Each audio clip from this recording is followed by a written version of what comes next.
अब वो जो लड़का होता है वो बिल्डिंग के अंदर गया और स्कूटी के पास पहुंचा, तो स्कूटी के आगे की जो नंबर प्लेट थी वो जो है पेंटेड थी, मतलब कवर्ड गई थी, और पीछे की जो नंबर प्लेट भी थी उस पर कपड़ा बंधा हुआ था। यह देखकर मुझे कुछ शक हुआ, और तो वो सिक्योरिटी गार्ड ने, जो सिक्योरिटी गार्ड होता है वो, इसलिए मैंने कपड़े को हटाकर नंबर नोट कर लिया, और माल हटाने के बाद जो गाड़ी का नंबर था UP782204,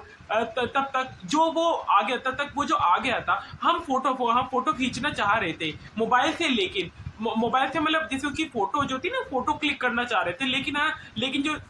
जो सिक्योरिटी गार्ड होता है वो हमें लुभाने, वो जो लड़का था वो हमें लुभाने की कोशिश कर रहा, और दिल रोज का केस कवर किया, और जिसमें गार्ड की अलर्टनेस में कमी कैसे एक जिंदगी पर भारी पड़ी, वही इस केस के गार्ड की होशियारी इस केस के लिए बहुत ज्यादा अहम थी, क्योंकि ये जो UP782204, यही वे स्कूटी का नंबर था, और वो जो पुलिस सिक्योरिटी गार्ड से मिला था, और घर के बाहर जो सीसीटीवी फुटेज था उसमें स्कूटी देखी गई थी, और बिना समय गवाए जो पुलिस होती है वो तुरंत से नंबर प्लेट की जो जानकारी होती है, इंफॉर्मेशन होती है, वो जल्द से जल्द निकलवाती है, जिससे पता चलता है कि ये स्कूटी वो उनके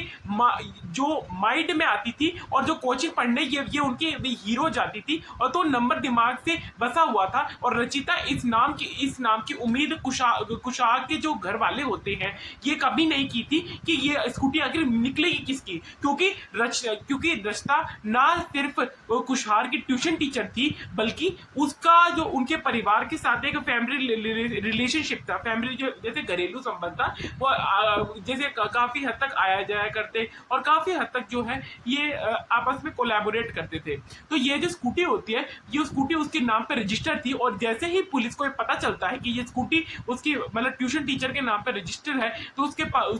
उनके दिमाग में जो बसा हुआ जो शक था, रचिता के नाम की उम्मीद जो कुशार के घर वालों ने कभी सोची भी नहीं थी, उसके ऊपर बहुत ज्यादा शक शुरू हो जाता है, और पुलिस वाले उसके घर जाते हैं, और घर जाकर पूछताछ कॉल करके कुशार के बारे में अपडेट ले रही थी। पता चला नहीं, अभी तो कुछ नहीं पता। आप कौन बोल रहे हैं? वो कहती है अपने फोन पर, मैं मामा बोल रही हूँ। और अच्छा अच्छा आदि क्या बोल रहा था? क्यों